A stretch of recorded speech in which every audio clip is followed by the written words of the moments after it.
part two of preparing for the prep. So that's why this section is called Prep for the Prep. I went, I think, yesterday, and I picked up the prescription from Winn-Dixie Pharmacy for Visicol, which is this stuff here, and it's a bottle of 40 horse pills. They're humongous. I'll show you how big they are.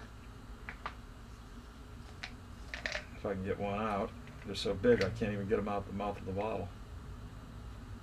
Well, that's a slight exaggeration, but they're pretty big. Okay. I think that gives you a pretty good idea. Anyway, I'm supposed to take 3 of these every 15 minutes with a full 8 ounces of water until 20 are gone. So that works out to about, let's see, hour and 45 minutes. So I should be done with the first dose. If I start at 3 o'clock, I should be done by 4:45.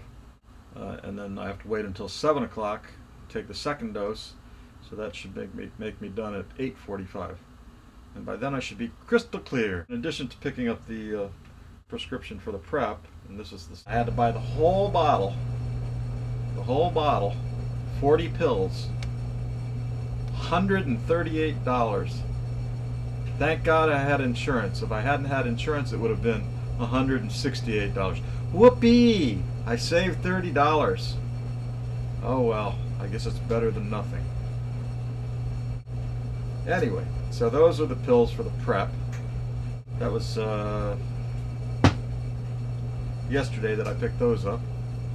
And then today, because of all the articles I've been reading on the internet, I also followed the advice that I read on many of the websites about preparation for a colonoscopy, and I bought Angel Soft, super soft toilet paper, because all of the articles that I read say my tush is going to be really hurting if I use regular toilet paper, which I normally use. You know, I use that really rough stuff, you know, like you get from Costco, you know, with the twigs and the branches still sticking out of it.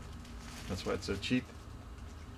No, really, normally I use just regular Scott tissue, so it doesn't have sticks and stuff sticking out. Well, a few. And in addition to that, I got Scott's flushable. It's supposed to be extremely tender on your middle behind, so I got these just in case. So there's 51 in this package, and if it takes more than that, then I'm really going to be in trouble, because I've been reading so many articles in the internet that I'm practically an expert. I could probably do a colonoscopy by now. I know a lot of the finer details. I've come up with a whole list of things that I would like to get a picture of. I'm going to ask the gastroenterologist to see if he can get pictures of specific landmarks for me, such as the descending colon, splenic flexure, which is the point where the ascending colon turns into the transverse colon, the transverse colon, the hepatic flexure, which is where it bends downward at the where it meets the liver, and the ascending colon, which is the part where it's moving down now into the cecum. And in the cecum, of course, you're going to see the opening to the appendix and the opening to the ileocecal valve. The doctor told me he's going to try and get into the ileocecal valve and see the end of the small intestine. No? Now, of course, this is only half of my procedure. And then he's got to back all the way out and double check and make sure he didn't miss anything. Then he's going to do a upper GI endoscopy, otherwise known as a, let's see if I get this right, gastroesophagoduodenoscopy, or otherwise known as a GED. That's where they take and they shove a tube down your throat, all the way down your esophagus, inspect the inside of the esophagus. He's looking for esophageal varices. I don't think I have any problems, but we won't know until after the examination is finished. And then he's going to force his way through the lower esophageal sphincter, which is that little valve that keeps your stomach juices from bubbling back up into your throat. And when that little valve starts to fail, then you start getting acid reflux disease, otherwise known as gastroesophageal reflux disease, or GERD, G-E-R-D. And from there, he's going to go down into the stomach, inspect the lining of the stomach, looking for ulcers and other pathologies, which I don't think are going to be present. From there, he's going to approach the pyloric valve, which is the exit from the stomach into the duodenum. The duodenum being the very first part of the small intestines. This is the duodenoscopy part of the procedure.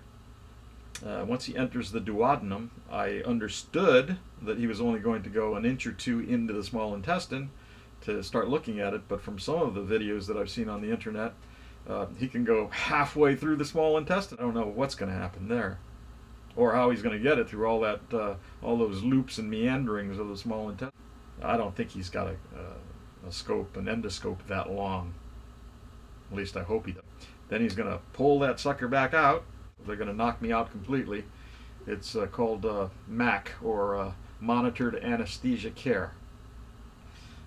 Monitored anesthesia care is a couple of levels deeper than conscious sedation, which is what they use in a lot of the procedures for people undergoing colonoscopy and endoscopy, upper GI endoscopy. So I think it's going to be better in the respect that I'm going to be completely out, won't feel anything at all. I won't remember anything either. It gives you amnesia. So you, even when you're in recovery, you may be talking, the doctor may come in, you may be talking to him from what I understand, but you'll completely forget about it later. Or you have to have a meeting with him shortly thereafter when you're totally washed out of all of the anesthetic drugs, and go over the details of the procedure with him. At which time he'll provide me with pictures, I hope. I checked with on my son's advice, I checked with the doctor. The doctor said he wouldn't have any problem with it as long as we signed a release, but that he knew that the outpatient surgical center where we were going would not allow it. So I called the outpatient surgical center, and sure enough, they called me back and said, nope, no way, no pictures inside. So they said you can take pictures right up until you enter the building, and that's it. So that's what I'm going to have. I'm going to have John do, and hopefully he'll be able to mix together his videos along with the poor ones that I've made here on iMovie, and maybe we'll be able to come up with a cohesive type of a documentary, minus you know, showing me the prep procedure, taking the pills, minus the bathroom scenes, of course, of course, then once we get to the procedure, he can film me going right up to the building, and he's going to have to put the camera away. At which time I'm going to sneak him my cell phone, which has, of course, built-in video camera and a built-in camera, and I'm going to see if they'll let him go into the prep room with me, where they give me the gown and I get undressed and I get dressed up in that fancy little hospital gown that's open in the back. You know, you have to hold it shut with your hand or your butt's going to be sticking out. So I'm not even going to hold the back. I want my butt to stick out. You know, everybody says I've got a fairly nice looking butt, so I guess we'll find out now. Anyway, hopefully you'll be able to snap some pictures of, you know, them, the IV in my hand or arm or wherever the hell they stick it, you know, and then maybe one or two of them rolling me away to the surgical suite, and then of course in the recovery room, maybe. We'll find out.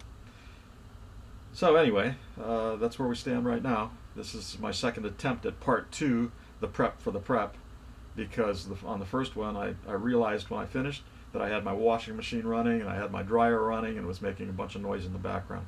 So we'll see which of these comes out better and which one comes out worse. We'll delete the worst one, we'll keep the best parts of the second one, and then we'll try and combine them together, and we'll see what we come up with.